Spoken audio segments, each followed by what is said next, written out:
Hey everybody, this is the Light Bringer and welcome to another episode of I Don't Have Time and Neither Should You.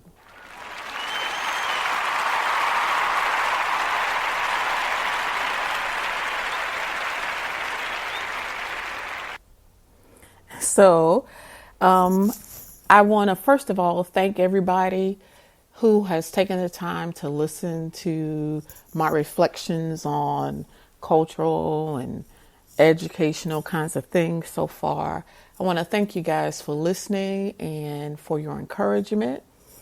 And as I said in my first episode, this podcast is born out of this COVID-19 quarantine and my thoughts about the things that are going on in the world.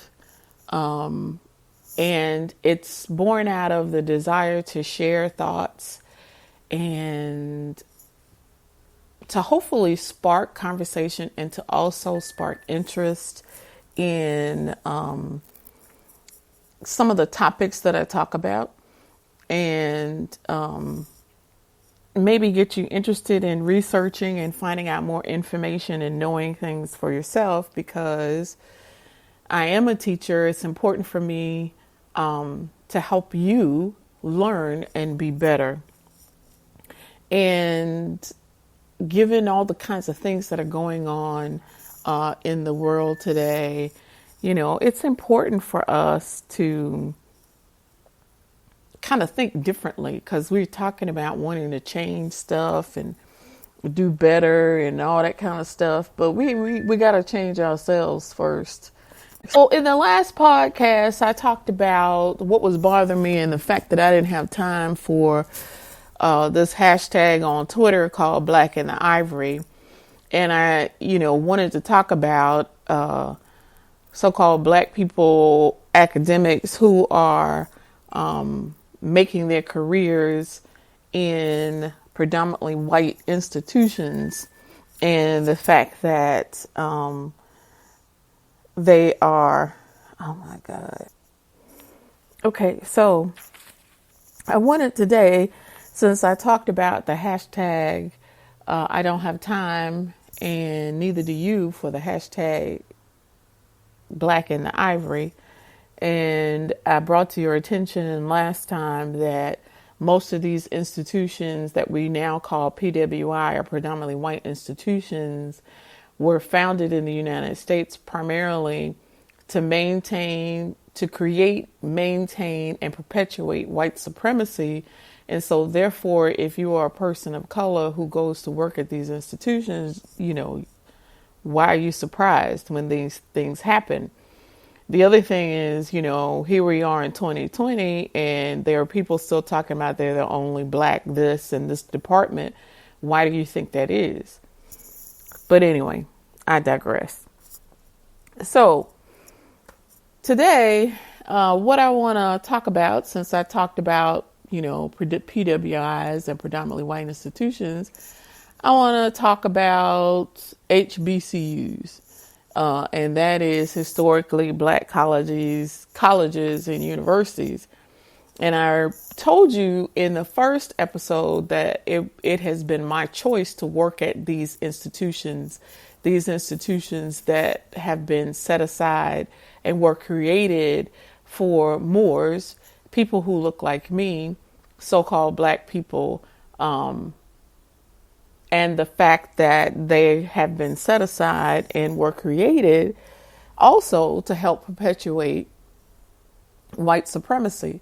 And also, they were created to maintain that white supremacy as well.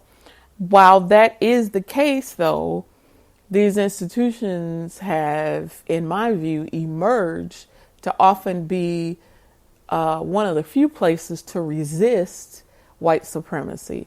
And all of those things went into my decision to work at these institutions. So I think it's appropriate that this podcast, which is going to be released during the week of Juneteenth,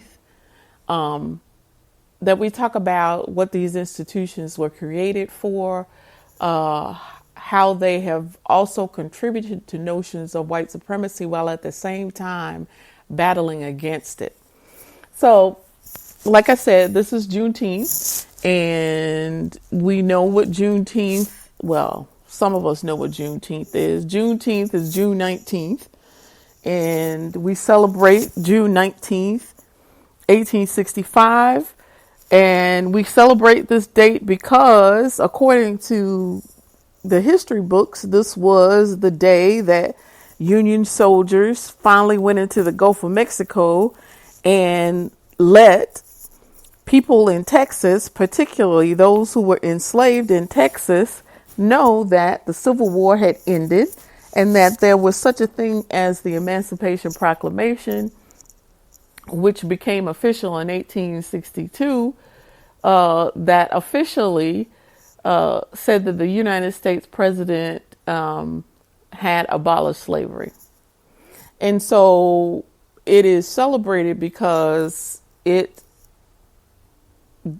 is supposed to be the day when the last enslaved people were notified, or it was made known to those slaves and their owners that they were officially free and that the battle for the end of slavery had been won by the Union. Now, some of the histories indicate that it was known in the territory of Texas, or in the state of Texas at that time, that the Emancipation Proclamation had been issued, but that white owners, wanting to get their last bit of money out of slaves, withheld the information and withheld news of the end of the Civil War from the slaves because they needed to get them to work for them, and they were afraid that if they let them know before that time, they wouldn't be able to get their last good harvest out of the slaves. And that's just like these people in the United States. It's all about money and profit. And, so anyway, happy Juneteenth, y'all. So that leads us then to this whole notion around the creation and the need for HBCUs in the United States. Because we know that because of the attitudes and the belief system that creates the United States and creates this notion of white supremacy, which is really born out of greed and the need for power, in my opinion, we couldn't go to school with them. And one of the ways to keep people enslaved is to keep you from learning, from literacy, from learning to read and write. And so there's this whole long history of people who are enslaved and those who are free, which, that's the other thing we got to understand. Not every person who calls themselves Black or Moor come from slave families. Some of us never had a slave in our family, but that's not the narrative they want to tell us. That we come from long lines of people who were living in this land that is now called the United States, who were free. Their grandparents were free. They were literate. They were powerful. They did business with white folks, but for some reason, we don't include them in the narrative about us in the United States. So one of the key things to ensure enslavement and to keep people suppressed is lack of education, or let's say more specifically literacy, knowing how to read and write so that you know what these people are using in terms of laws, in terms of documents they're using to take your land and all that kind of stuff. So if I keep you illiterate and you can't even function in my language, then it makes it easy for me to do stuff to you. So there were many Moors in the United States who knew this, and not that they didn't have their own language. They had their own language, but you had these people who were coming and they were taking things. So one of the ways to have power and to fight them is to know the language, their laws, and all those kinds of things that you need in order to fight what they're doing to you. So there was always an effort to increase the literacy of enslaved and free Moors on the lands that we now call the United States and the continent of America specifically. So throughout, this time, the 17th, 18th, and 19th century, Moors in the United States always fought to gain literate skills and to create institutions that gave them the skills and ability to deal with these white folks who were coming over here and trying to take their stuff. So before the Civil War, African Americans, Moors had made efforts and created institutions for themselves in order to gain literate skills and in order to deal with what was happening to them by these colonists.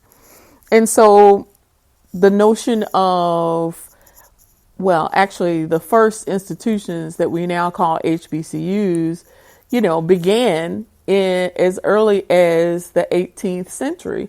And then in the 19th century, the HBCU that we know today that calls itself the oldest HBCU is Cheney State University, which is a misnomer because it actually started in Philadelphia, and it was started by Quakers, and it was called the Philadelphia Institute for Colored Youth.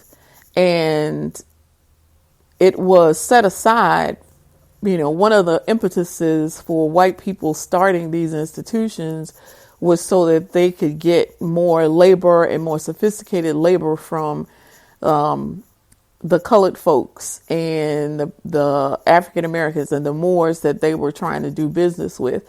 So they set aside these institutions for them to educate themselves and for them to help shape curriculum to make them the kind of citizens they wanted, while also maintaining their position of second-class citizens and subservience to them.